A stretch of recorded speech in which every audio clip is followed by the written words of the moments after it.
Welcome to the Go Slow to Go Fast Lifestyle Podcast, the space where we pause long enough to hear ourselves, trust our inner wisdom, and create meaningful forward movement from a place of alignment away from the hustle and noise. Today's conversation is for anyone who's feeling stuck, overwhelmed, or standing at a crossroads, and especially for those moving through this season while missing somebody they love.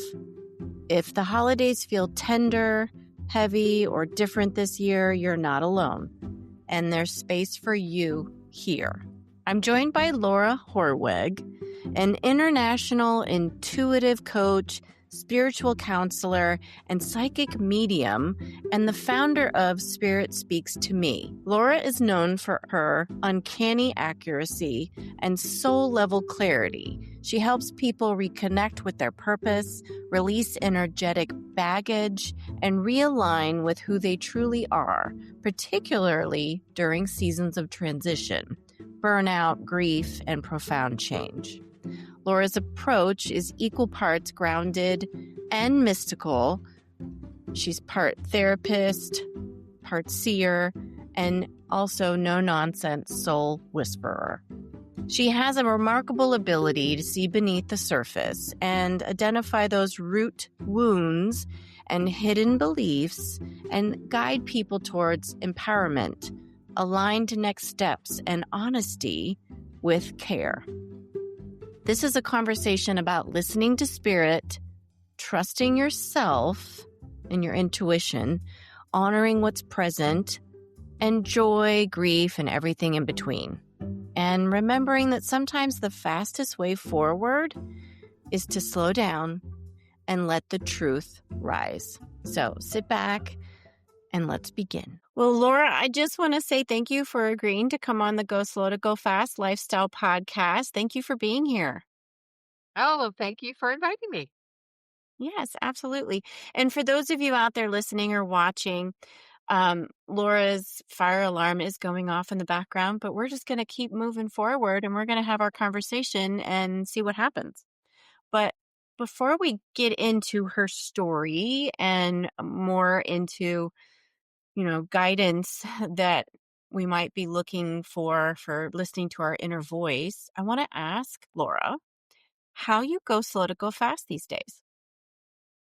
Well, today is a perfect example. I think the biggest thing right now is simply acceptance. To accept what's really going on and don't let that make you go crazy or run around like a chicken with your head cut off. And just accept it. Like I just said to you, that fire alarm is going off. I can't do anything about it. So it is what it is. And there's a good, I've really adopted that the last few years.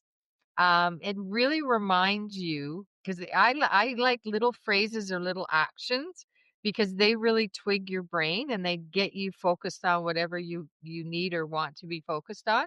So when things kind of go crazy and you need to slow yourself down, I love that phrase. It is what it is. And then you just keep on going at a slower pace because when things go off the rails, it really helps to slow down, as you know. Yes, I think we can all probably hear that because this episode will be airing around Christmas time of 2025, around the holidays. Yeah.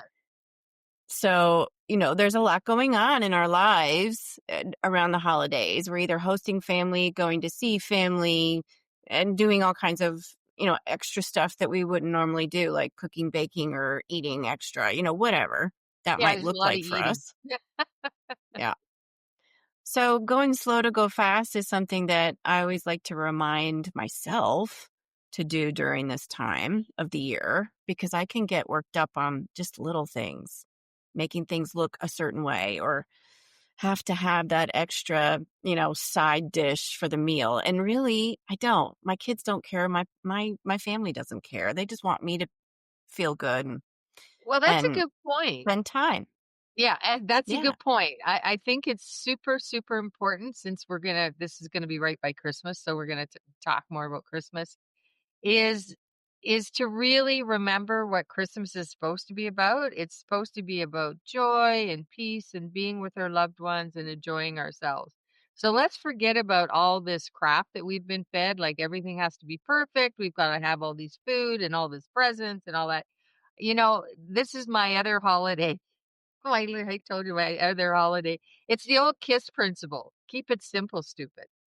And that's definitely what I'm doing this year. In fact, my theme for my tree and my decorating my house and everything is minimalist. And it really is. You can have a beautiful decorations and beautiful sense of the season without, go making yourself crazy. And it's like, oh, I gotta buy new decorations for the tree. I gotta buy new lights and all. No, you don't really. Okay. Um, and even I was actually this funny, this whole topic. I was out with a couple of girlfriends last night for our soul sister meeting, and we were talking about this very subject. And I said, I have all these decorations and everything that I've been given and that I've collected over decades. But each year, what I do is I kind of pick a theme and then I just sort through that stuff and I only pick out the stuff that follows that particular theme. So it's like every Christmas, things are new because, you might have not used these particular decorations for several years. And instead of going out and buying new stuff and feeling like you have to do something new every year, that makes it new and interesting without actually having to do all that stuff. And that's what makes you go crazy, trying to find and maybe you have to pick up one little thing or something because actually in my family it was a tradition that every year you kind of bought one special new ornament for the tree. So I may or may not do that if I find something that coordinates with my simplicity, minimalist decorating plan. So we'll see what happens. Yeah, I love that. I think more people are getting in tune with the idea of less is more, Yes. simplifying their life, taking things off their plate so they can, live the life they want. Yeah. Let's put it this way. If you have to rent a storage unit to store your Christmas stuff, you got too much stuff. You Mhm. need to, gift it, give it away, sell it, some of it. Go through and find the stuff that is really meaningful and to you and your family. And seriously, get rid of the rest. Because like why have all this stuff? I know. I think we're all going to be much happier. We'll be able to breathe better and feel better about our stuff if we have less that we really, really cherish. Well, it's interesting. I love how my guys kind of segue because this segues right into what we decided that we were going to talk about today. Because what applies to your surroundings, and this is a really good thing for people to remember, what applies to all the things we were just talking about, our surroundings, also applies to ourselves and to our minds and how we're thinking and to our hearts. There's nothing better than around the holidays to really do a serious e- internal, what I call an internal decluttering. And you don't have to necessarily, sometimes some people need some help, and I can help with that too. But it's really important that you sort of do your own inventory. Like I talked about going through the Christmas gifts, go through yourself, spend some time journaling or just contemplating or in meditation and figure out, what needs to simply be released or let go of and also think about maybe some things that you could make better, that would actually have a very positive impact on your kind of um, mental world, mental and emotional world, and just see what really needs to shift for you. And I think that because oftentimes one of the best ways to help ourselves internally is if we do something similar in the physical world, because it actually helps us do that internally when we're working with those same themes in our external world. So there you go.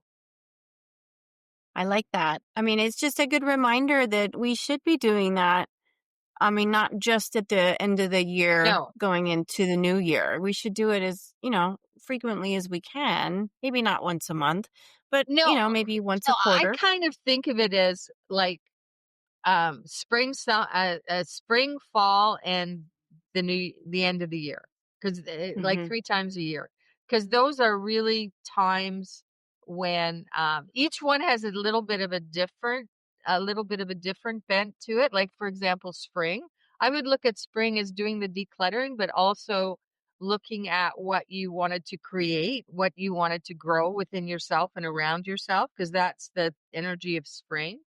In the fall is really about, um, again, super releasing those things that no longer serve you so that you can focus on the ones that do, the important things, the important parts of your life. And then at the end of the year is really about, really decluttering and getting straight on what you want to build and create for the new year. And depending on where your energy's landing and how old you are, it might be creating the basis for the next decade. Those zero numbers, okay, they tend those zero birthdays, the ones with the big zero on the end, those tend to be good times too to really focus on um what you want to create, not just for the following year, but also for the next decade of your life. So that's a good time to focus on that. So anybody that's got one of those big birthdays, either last half of this year or into 2026, it's really a good time now around the holiday season to spend some time really thinking about, hey, where do I want to be? If 10 years is a too big a jump, think about 5 years. What do I want my life to look like? And sometimes people get too focused on what I want my life to look like. I tell a lot of people, think about, what do you want it to feel like? Okay, what are the emotions? What's the overall sense that you want your life to have? Like, do you want a greater sense of freedom? Do you want more love in your life? Do you want more connections? Like, whatever's the most important to you. Because a lot of times, it's hard to focus on the physical things, especially in a world that's changing so quickly. But we can definitely focus on what we want that world to feel like. And I tell you, if you're really focusing on what you want your life to feel like, it will automatically start to manifest those physical things that will create those emotions. Help, not create, but help to create and support those emotions within you. Yeah, I agree, and I think you'll start to realize what you don't need, like you said. Yes. This is the time of the year to be thinking about what no longer serves you, and I think it's also the year of the snake, which is that shedding. So Yes. it's all definitely, a focus right now. If people are feeling that way, there's a reason. But it's a good reminder that Yeah. you can start again anytime and refresh and revisit. Well, I'll tell you, this year is very, very potent for that, because a lot of people don't realize 2025 is actually a 9 vibrational year, because it adds up to 9. And the vibration of 9 is all about completion, okay, which is tying up loose ends, letting go of that stuff that no longer serves us, and all those types of things. Because we're going into 2026, and 2026 is a 10 year, which 10 vibration, which is actually a 1 vibration. So 2026 is all about new beginnings. So if you haven't cleared out the crap, by the end of this year or early next year, very early next year, it's going to be pretty hard to start those new things to bring. Because, I always talk about this energetically. If you want to go out and buy a new wardrobe, this is great for women, because women get this. If you want to go out and buy a new wardrobe, you need to clean out your closet. And you can actually see my closet there in this picture.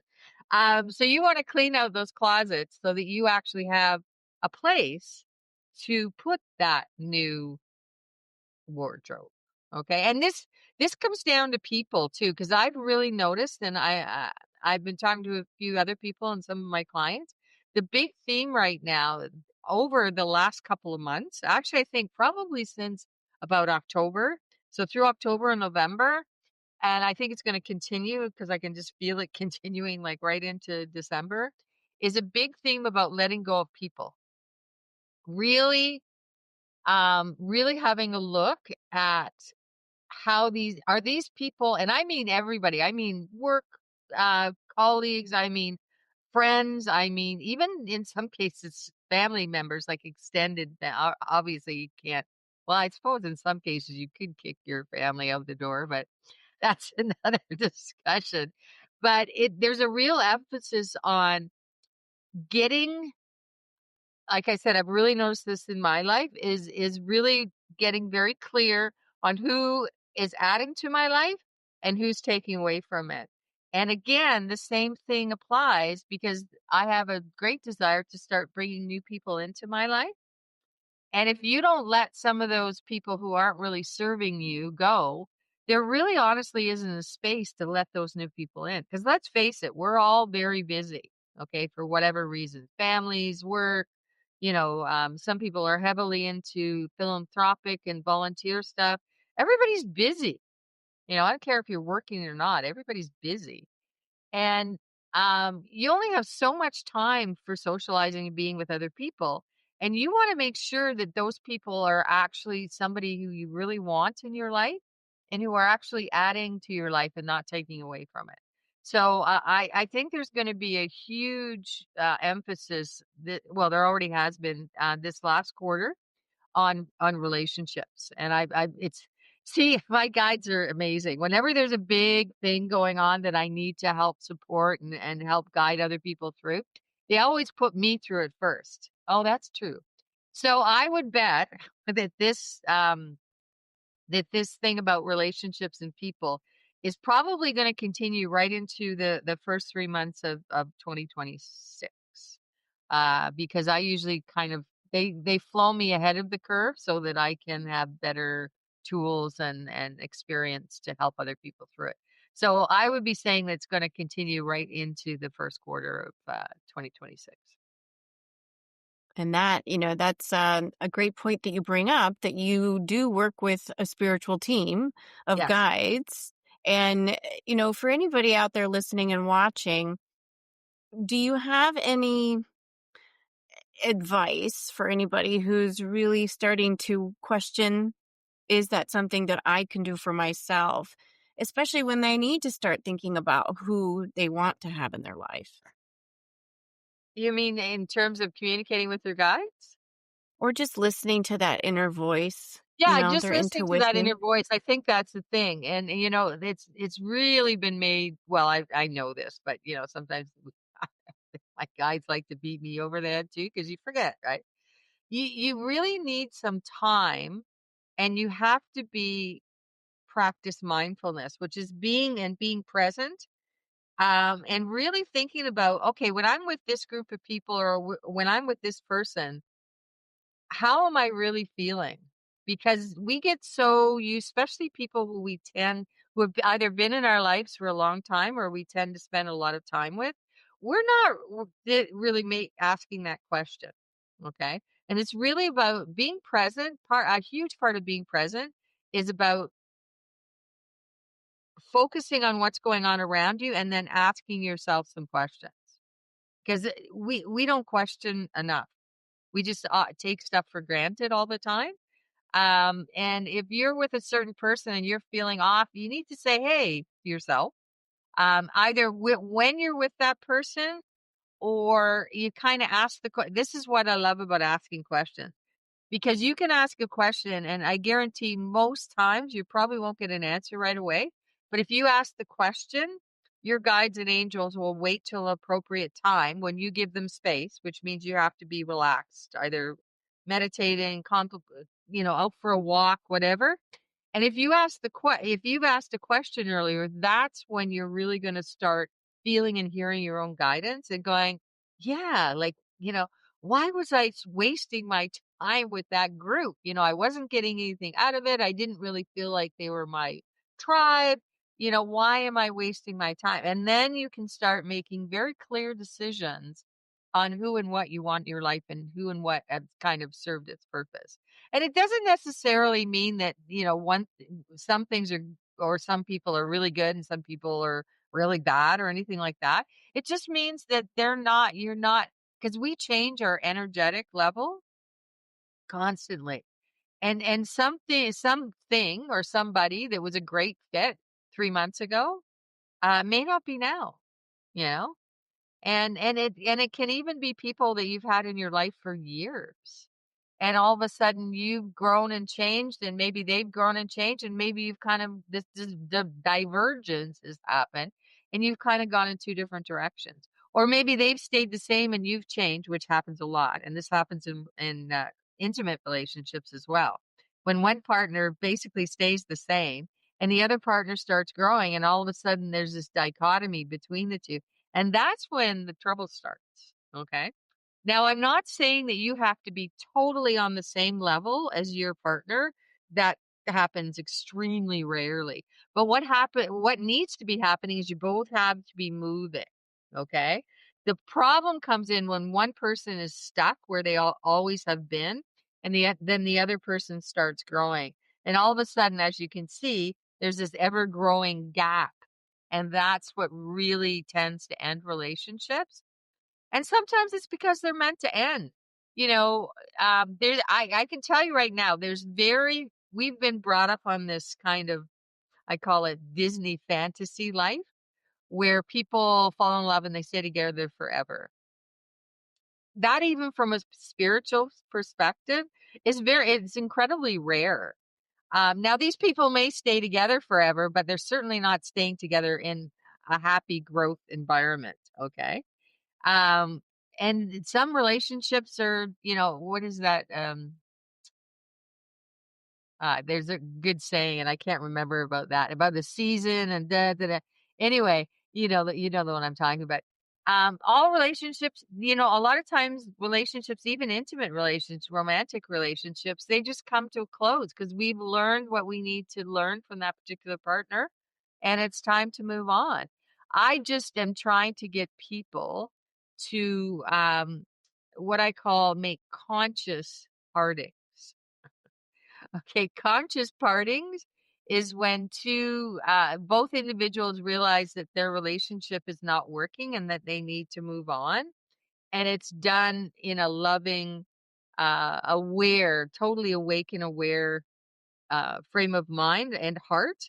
And it's not done in a way that, I hate that other blankety blank person, and I wish they'd drop off the earth, and that that is not good for anyone. It's not good for anyone. And I don't Yeah. care if it's a friendship or an intimate relationship. And sometimes these things happen in business and in work, and the same parameters apply. Because if you end those relationships badly too, you're not doing anyone, including yourself, any good.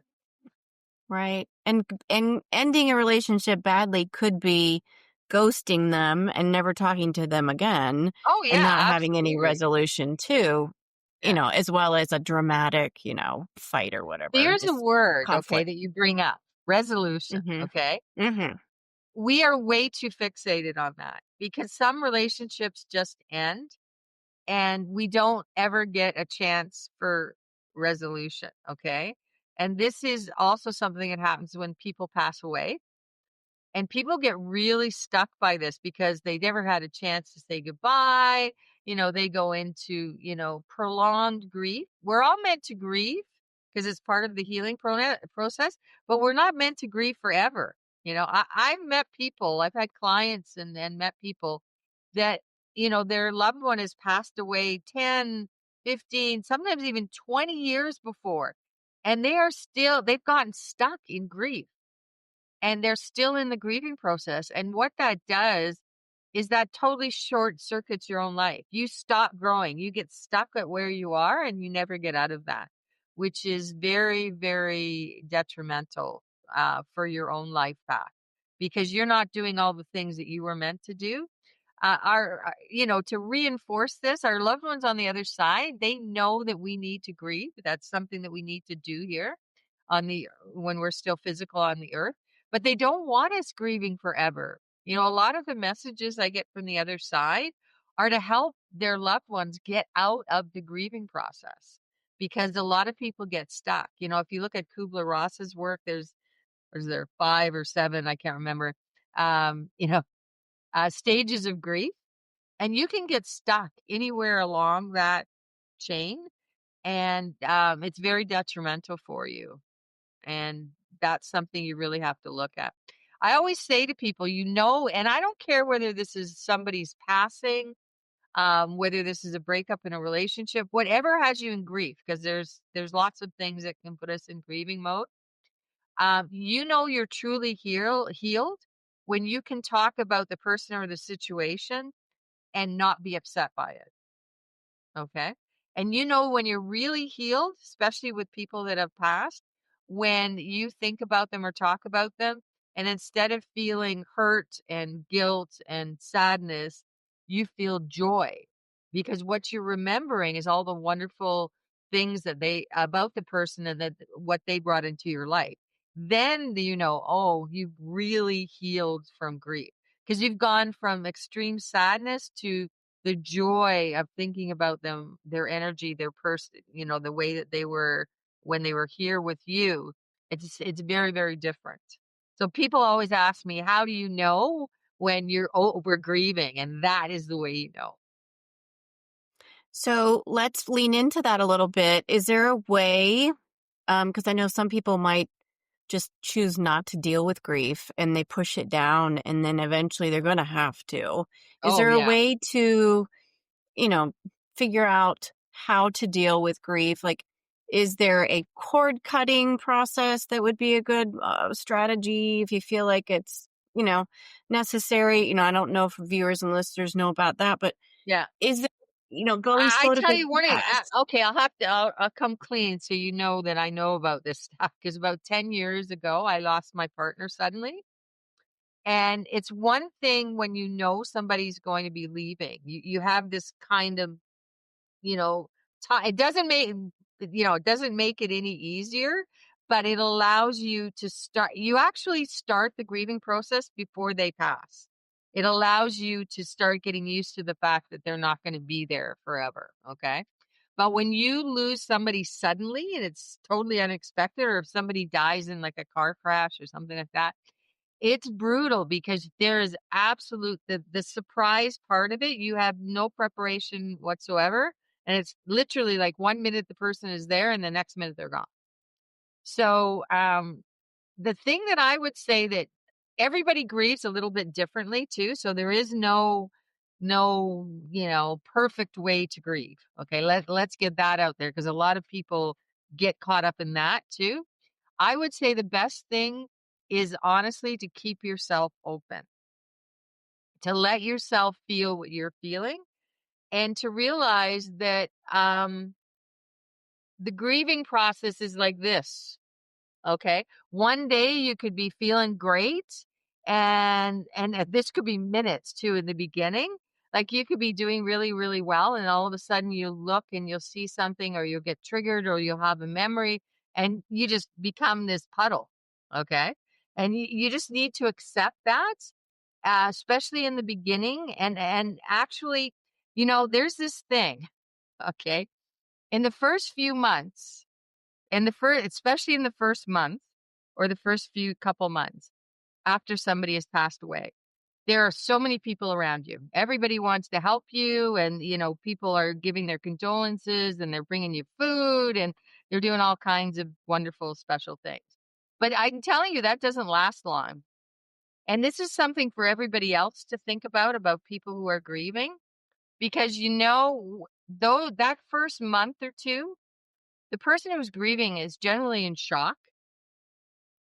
And actually, they don't need as much help as till they come out of that shock. Okay. And really realize that this person is gone and that they're never coming back.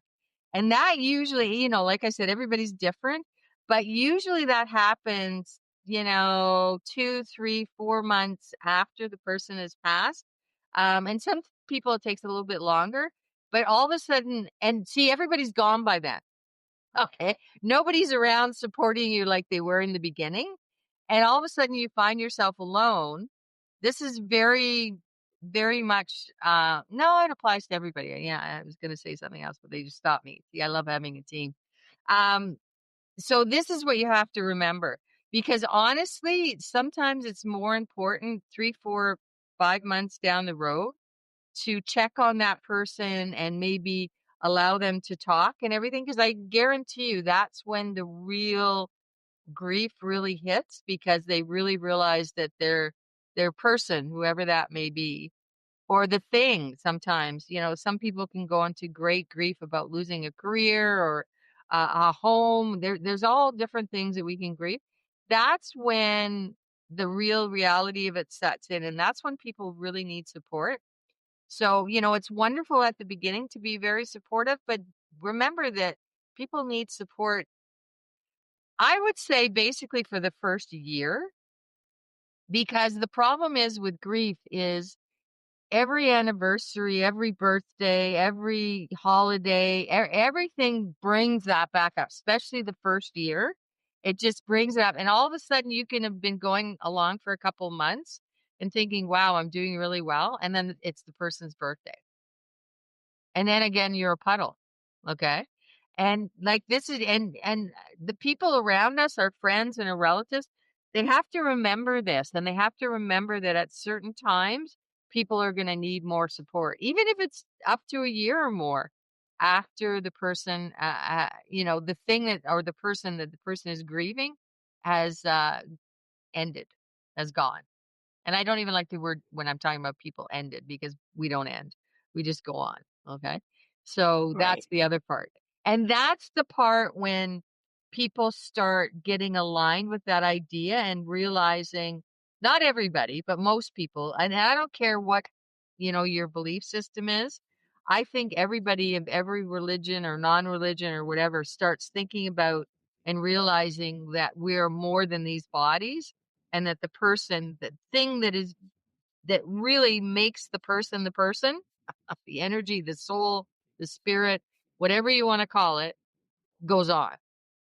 Mm-hmm.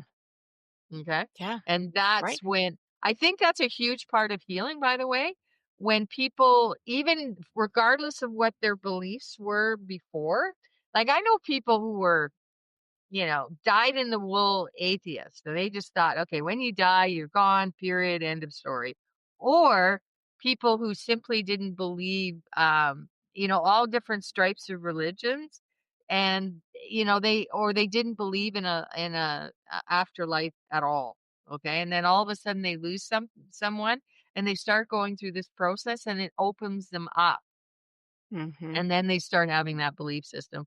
So it's really interesting the way that it happens. But the biggest thing you can do is stay open to your emotions. Don't stuff them down, because I guarantee you, okay, you can stuff them down for as long as you want, but sooner or later they're going to come racing back at you. And it's just like anger. Like people stuff down anger a lot, and they don't realize that sooner or later it's just going to explode. And when you stuff stuff down and it finally gets so much that it has to come out, it's 10 times worse. Mm. It's so much better to just let yourself feel the feelings when you feel them, and stop thinking that you have to be strong for other people, or you can't show your emotions. This is what happens a lot too. People think they have to be strong. Everybody wants to. Mm-hmm. Who cares what other people think? You need to do what you need to do in order to allow yourself to heal.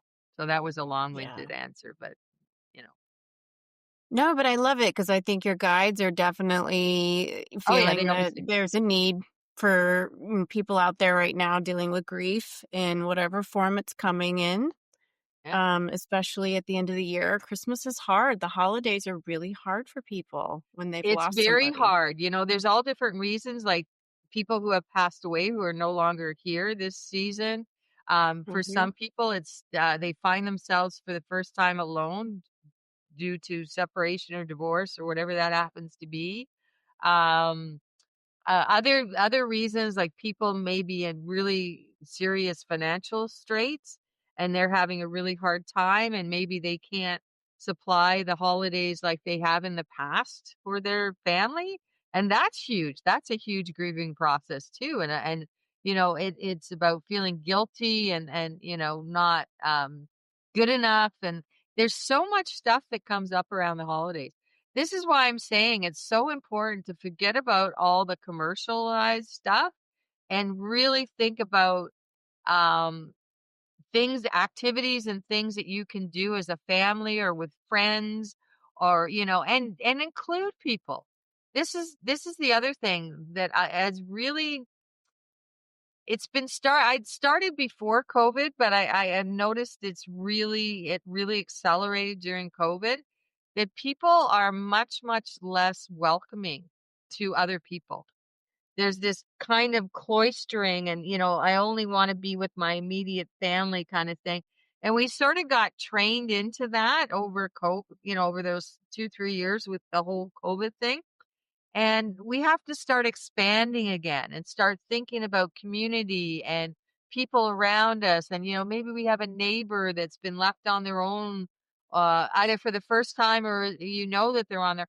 You can invite them over for a few hours. Like, things that we used to do um, without even thinking about it. And single people, there's a lot of people now that are really single and include people, you know, or some people with the way that we live and work now.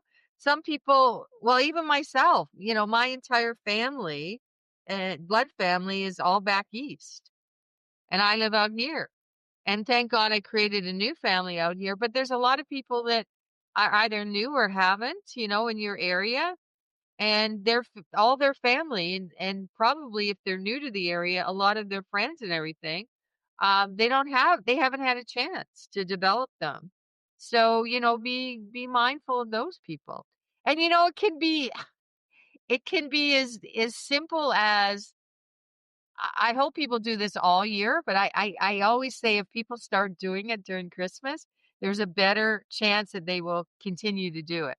And being nice to people, saying good morning, good afternoon, cracking a joke. I love doing this. I do this stuff all the time. I'm in the checkout line and I'm cracking jokes and people are laughing. Like, bring that kind of thing into other people's worlds, because you never know. God, the person behind you, standing behind you in the checkout line, could be going through the most horrendous experience of their life right now. And you have no idea that that's happening.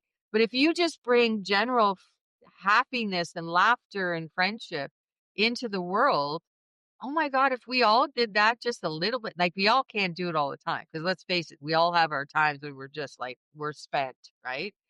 But do it when you got do it when you got the feeling, do it when you got the energy, and and it's contagious. It really is contagious, that energy. Yeah, I always end this podcast with just share your light, be Yes. the light that you want to see in the world, because that's, if we can all do that, it's going to be a better place. Well, yeah, even a little bit. And you know what the wonderful upside of that is?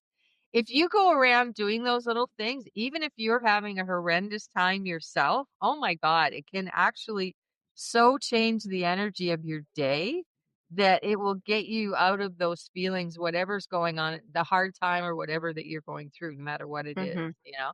And just Yeah. doing those little things and cracking a stupid joke or, making fun of yourself sometimes, 'cause I've been in the store or something and I picked something up and, when you just drop something and it's, like, all over the floor or something, it's just like, "Oh my god."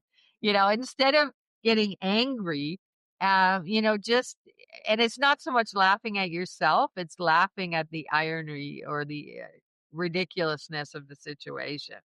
And it's really about, I think that's part of it too, is, like, not taking ourselves so seriously. 'Cause you know Yes. what? There's enough stuff that we have to take seriously in life. Let's not take ourselves so seriously. Right. My husband would agree. I tend to be the serious one, and he's always cracking a joke. So if you are that serious person, find somebody to surround yourself with who is going to bring the funny, because, Yeah, and we all you need to can. laugh. I think the more that you simply focus on the lighthearted side of life, you'd be amazed. Like some Mhm. people say, "Oh, I'm not funny," or "I'm not this," or "I'm not that." You'd be amazed just by picking up on those crazy little things or just laughing to yourself. Like I was out Mhm. picking up some groceries, and I have a tendency, I'll always have done this. I talk to myself because I kind of, if I say things out loud, I tend to, because if I've forgotten something. And one of the gals that was working in the grocery store, because I said something, and she turned around because she thought I was talking to her. I said, "Oh no, just me talking to myself." And again, she started laughing hilariously, right? So this is Yeah. how simple it is. Like to Mhm. make, and I'm sure that probably made her morning because she had a chuckle, right? Because let's face Mhm. it, we're all working hard, we're all doing our jobs, and it might not always be so much fun. Okay. And if somebody Yeah. can give you a chuckle, and I was in the oh, I know why all these things happen, because now I can give all these examples. I had to go to I was on a tour this morning getting all these errands done. And I was in the bank, and you know how in the bank they have those machines that spit out money. And I Mhm. just said, "Hey, I wish I'm going to ask for one of those machines that spit out money for Christmas." And I'm not kidding you. Every teller, the gal that was sitting behind the desk, they're all smiling and laughing. And they're going, "Yeah, we want one of those too." Right. And so then I said, Right. "Okay," I said, "Please, Santa, could I have a machine that spits out money?" And then they were dying. Right now, they're almost falling out of their chairs laughing. Right. So this is what I'm Right. saying. It's not that tough. It's just Mhm. about getting yourself in the mood, and it just kind of flows out of you naturally. And even Right. people who are, maybe people who are more shy than I am, because I'm certainly not shy. Uh, but you know what I mean? You start doing it, it's just like anything. I honestly, I really believe in the fake it till you make it thing, because I think when you just do things, it starts creating, we talk about neuroplasticity, it starts creating new pathways in your brain. And the more you do this kind of, off the cuff, instantaneous kind of thing, the better you get at it. And you get this really positive instant feedback. Because if you kind of crack a little joke like that and everybody starts laughing and they're all happy, I go like this because I'm wagging my tail. This is the thing I always think about. I love dogs. And I just think, oh, people are wagging their tails. Let's make their tails wag some more. It's just fun. It's just fun. I mean, absolutely. I mean, you just have to, if you're having a bad day, you just have to think a different thought. And I think your vibration just raises automatically when you can laugh at yourself or Oh, somebody else. absolutely. Yeah, and that's the thing. This is the okay, we could go that way. Um, this is one of the reasons that I just absolutely love meditation, and I tell all my clients and anybody that will listen, if you're going to meditate, the probably the best time to meditate is first thing in the morning. And the reason for that is sometimes we wake up, and this happens to me as well. And for you don't even know why. You just wake up in this bad mood. I don't know, maybe you had a weird dream that you don't remember, maybe you didn't sleep as well as you should have. Whatever the reason, you just wake up in a kind of what I call a foul mood, right? If you don't do something about that immediately first thing in the morning, I tell you that even if it's just a kind of a dull unhappiness, that will escalate, and that all day. And by the end of the day, you will have a crap day. Okay. But if you just do even like a little 5-10 minute meditation to get yourself out of that energy, and that's what happens. If you even a short meditation, it will just change your energy. And then all of a sudden your day goes great. Or it certainly doesn't go as bad as it would have gone. Okay. If you'd started in that horrible mood that you were in. So there's two For things sure. that I think work, and you're going to laugh at the second one, but there's two things. You want to change your energy. One of the most powerful ones is meditation. The other one is have a shower. And people always look at me when I say that. And there's a real energetic reason for that. Because when you have a shower, it not only cleanses your physical body, it's also, you have to remember, it's like it's running through all your energy bodies. So water is a powerful, powerful medicine. Okay. And it really detoxes our system whether you're talking about the physical system or the energetic system. And like, well, this is a perfect example. If you come home and you've had a crap day and you are just exhausted and you've had enough and you're just ready to, flip the finger at the next person who even says hello, the best thing for you to is dive into a shower, have a shower. And I tell you, you will come out of that shower feeling 10 times better than you went in. It's a miraculous. See, there are so many simple things that we can do, and then people don't do them. And instead they stew in this energy that they're in. And there's like really quick, easy, for example, if you're feeling like really ungrounded and you're just feeling kind of lost and you're like, you're like a kite in the wind and you feel like you've got no control over your life and you're so on, just do a simple grounding, a 5-minute grounding exercise. And that can make all the difference in the world. Even people who suffer from, there must be quite a few watching or that will be watching that suffer from anxiety. Okay. You can stand there and I don't care if you're in an elevator, I don't care if you're at your desk, where you are, you can just sort of step to the side and close your eyes and you can take 3 deep breaths in through your nose, yogic breath in through your nose and out through your mouth. And just taking those 3 breaths again will put you into your parasympathetic nervous system and change the energy entirely. Even people who have panic attacks and stuff like that, I've trained people to do this just by reminding them constantly that this is something that they should be doing. And it really, really works. And it's simple. And I can tell you a big part of these things is you need to believe that they're going to work. Okay. And all you do is replicate that belief and feel better once. And it's like, oh, yeah, I did that last time or a couple times ago and it actually worked. Maybe I should do that again. You know what I mean? And the more you do it, the better you get at it and the quicker it tends to work. Yeah, and I like that you said that you really should believe that it's going to Yes. work, because you can Yeah. try a bunch of strategies, but you've got to be thinking about how you're feeling once you do one. Well, if you want proof of that, just look at the placebo effect. Okay. That is a real scientific thing. Okay. It's really about people being given sugar pills and being told that it's this revolutionary new drug and it's fantastic and it's going to work better than anything they've ever taken. Okay. And these people actually get well or have very positive effects from it. And it's nothing but a sugar pill, but it was because they believed that it was this miraculous new drug and it was going to help them. And it helped them. I mean, it goes back to the power of the mind. It is so true. I mean, it really Yeah. is the majority of what we Well, think. I always say control your thoughts, control your world.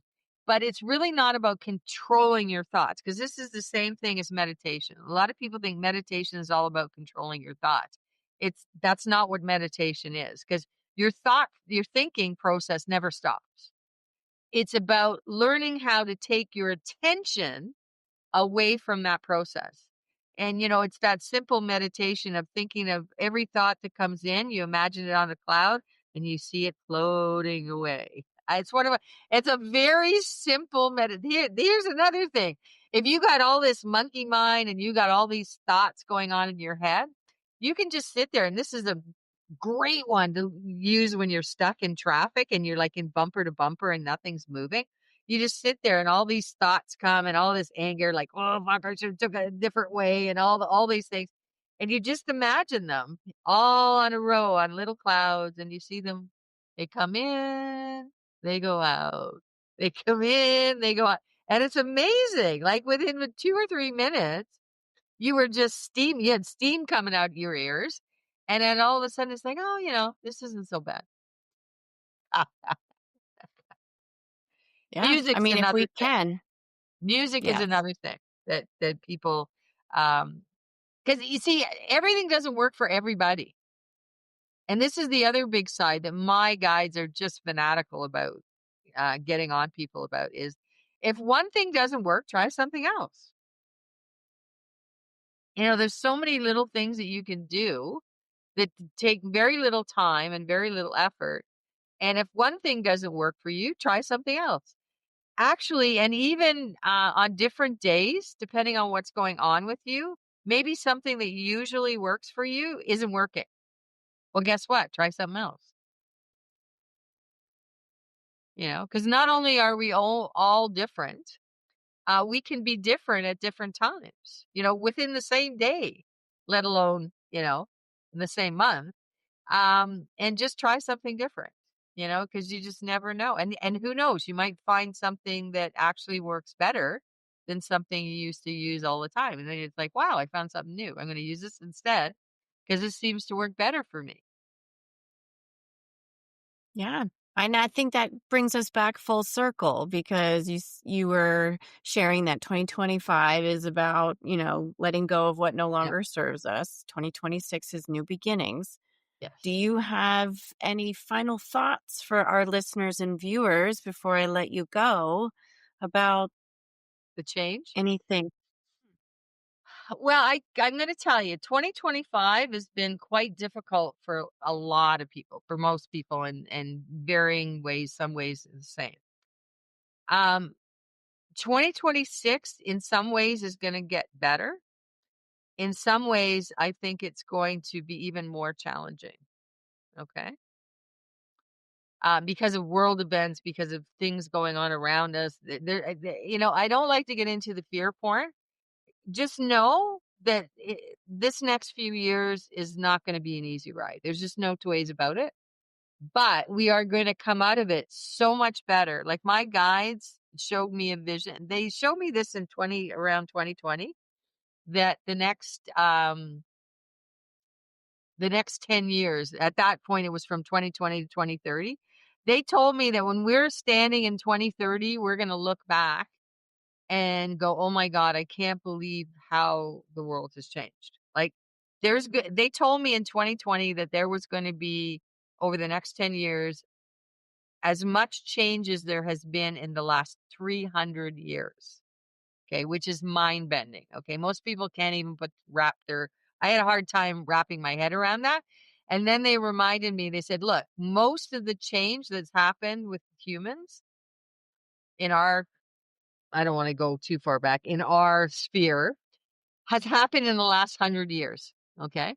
And everybody can kind of get a grip on the last 100 years. Okay. So even if you look at it from that point, okay, that when we get to 2030, we're going to look back and go, oh my God, we've changed more in the last 10 years than we have in the last 100. Okay. Even that's tenfold. Okay. So that's something that most people can wrap their mind around. And what my guides are absolutely adamant about is to get through, and we're in the last half of that now. Okay. We're definitely in the last half of that, which means the intensity is going up and up and up, in case you haven't noticed. In order to get through the next till 2030, self-care is absolutely, ultimately the most important thing. Controlling our own energy, feeding ourselves, making ourselves more and more resilient. That's another word they talk about endlessly, is resilience. Because there's going to be a lot of people, I'm going to tell you right now, there's going to be a lot of people that are very ill prepared and are going to lose their shit. Okay. So when all kinds of people around you are losing their shit, I'm sorry, but that says it for me. You need to be very well balanced in order to keep yourself in a state that you can handle it when everything else is falling apart around you. And that's why self-care now is, like, self-care used to be kind of optional. Okay. Yeah, it's no longer optional. And it needs to be intense, and it needs to be our focus.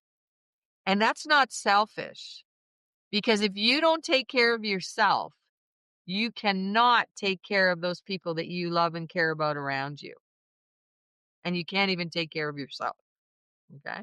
So this is why that need for self-care and resiliency is so important. And I think that is going to be really brought home. A lot of people know that, but there's a much wider swath of people that have no clue. And I think that's really going to be brought home in 2026, because I think 2026, 2027, 2028 are going to be really somewhat daunting if you're not well grounded and you haven't prepared your own resiliency and you're not using your ongoing self-care. Okay. This is not about, it's not like a diet. Okay. It's not like a quickie diet. This is not something you do for 6 or 8 months and then you're done. Okay. This is ongoing, basically forever, as far as I can see into the future. Certainly into the time up until 2030. Because 2030, I'll tell you how important 2030, it's a watershed moment. And it's so important that that's going to be the branching of, we are going to be just not universe. We are going to be deciding where we go from there. And it's not like the world is going to end. It's all good things. I talk about it as an arm. Okay. This is like basically where we are now. And this is 2030. And what happens in 2030, there's multiple paths. And we as a race, as humanity, are going to have to decide which path we want to go down. And it's not that there's really, at that point, there's really any bad path. They're just very different. Okay. But in order to get there, we have to take care of ourselves and we have to make sure that we are grounded and we are, because there's like, when I say losing their shit, I'm talking about people who are going to become totally unbalanced, mentally or emotionally, or both at the same time.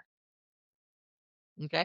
And there's already people. Okay. See, this is another thing that happened during, COVID and everything. There already is a lot of, why do you think all of a sudden we started seeing all this mental illness to a level that we've never seen it before?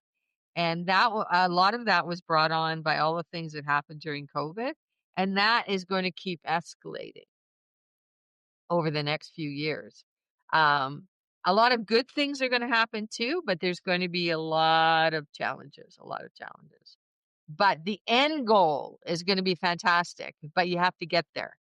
And not only do you have to get there, hopefully you get there in one piece. Okay.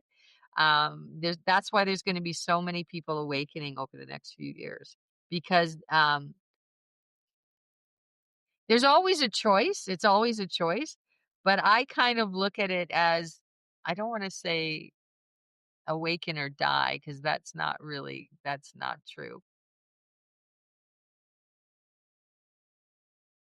Trying to look for the right word. It's basically, people are going to awaken because for a lot of people, there's going to be no other choice. Okay. Right. That's why so many people are suddenly awakening, because it's getting to that choice point. That you either awaken and you get your shit together, or you're going to be in, you're in a really heavy downhill slide. So we'll see what happens. We'll see what's up. But I've seen people who I never thought would embrace any of this stuff actually embracing it. So that to me is a very, very positive sign. But of course, that's also what's bringing on this polarity, this incredible polarity. Okay. And there's still going to be people who are just like not going to believe in any of this stuff. And they're just going to be, so totally tied up in the old paradigm, and you're just not going to be able to shift them, but that's their choice. Yeah. And And it what's going is, to I think. happen after that is a whole nother podcast. It's Mm. a whole nother podcast. But that, we got the important stuff out. It's basically Mhm. learn how to take care of yourself, learn how to build up your own resilience, and also build up the resilience of the people around you. So Mm. family, friends, community. That's really what it's coming down to. And that community is going to become a bigger and bigger and bigger part of our lives. And in the modern world, that's really been junked. Okay. In the last, I would say probably 40, 50 years, that whole sense of community has kind of gone down the drain. And there's going to be a huge revival in that. We're going to go back to the old ways of supporting each other through community. And I think it's going to be all different kinds of community, not just the community that we knew in the past, which was literally your community, your local Mhm. community. I think it's going to Mhm. be all different types of community. Right. Now, And we see that now yeah, online. There are lots of people out there connecting. So, yeah. yeah, that makes sense. Okay. It's Mhm. I'm so glad you brought that up because this is a good place to end. Yes, I think so. We I have mean, to stop. Okay, I'm not saying that connecting online is a bad thing, but it's mhm. not enough. Okay. Sure. This is part of the damage that COVID did. We got so used to everybody connecting online. Okay. That can be Mhm. powerful in certain ways, but that's not Mhm. when I speak of community, that's not what I'm talking about.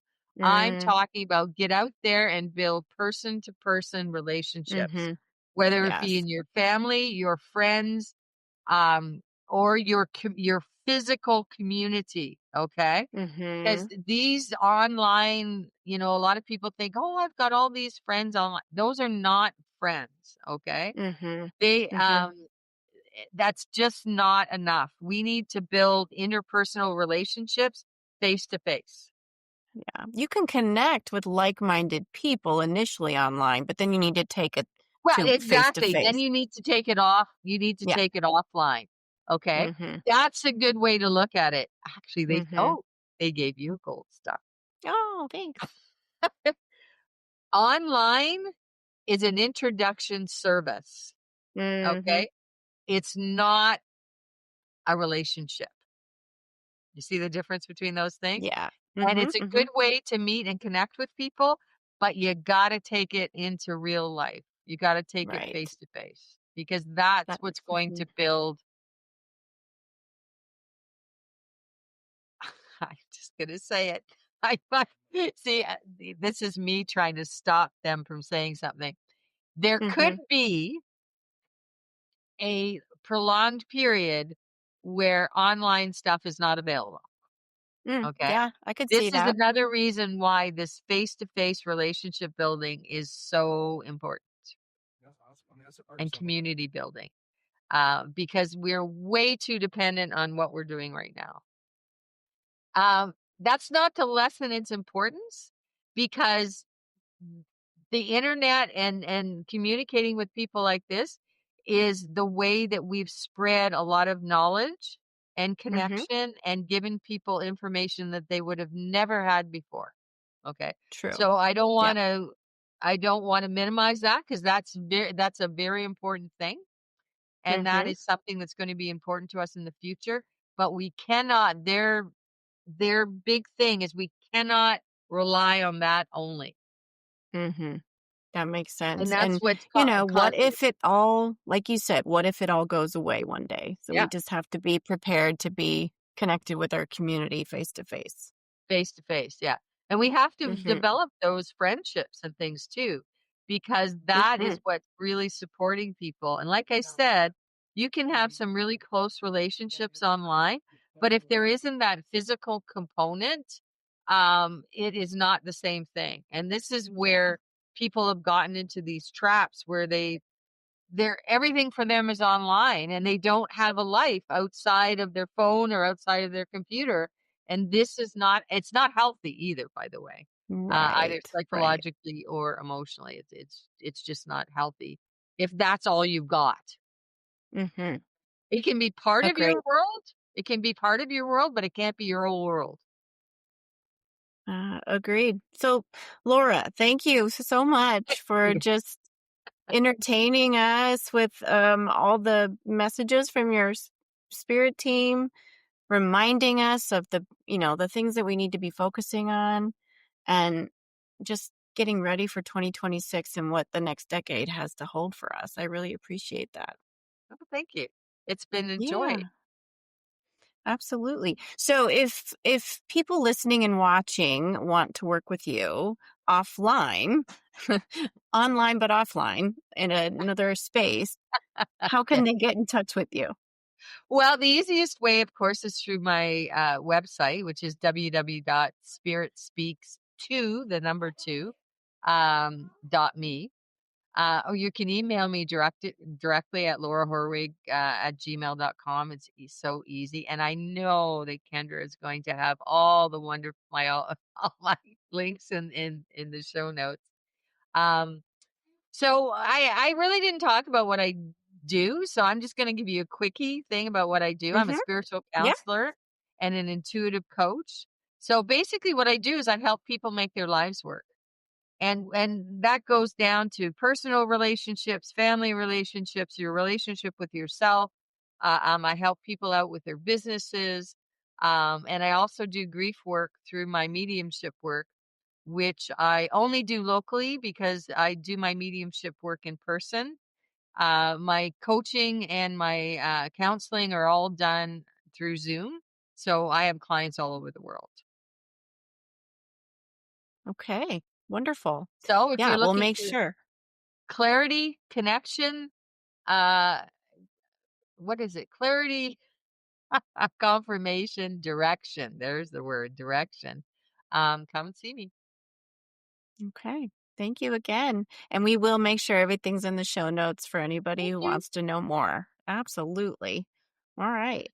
Have a Okay. great rest of your 2025, Laura, until I see you Good. again.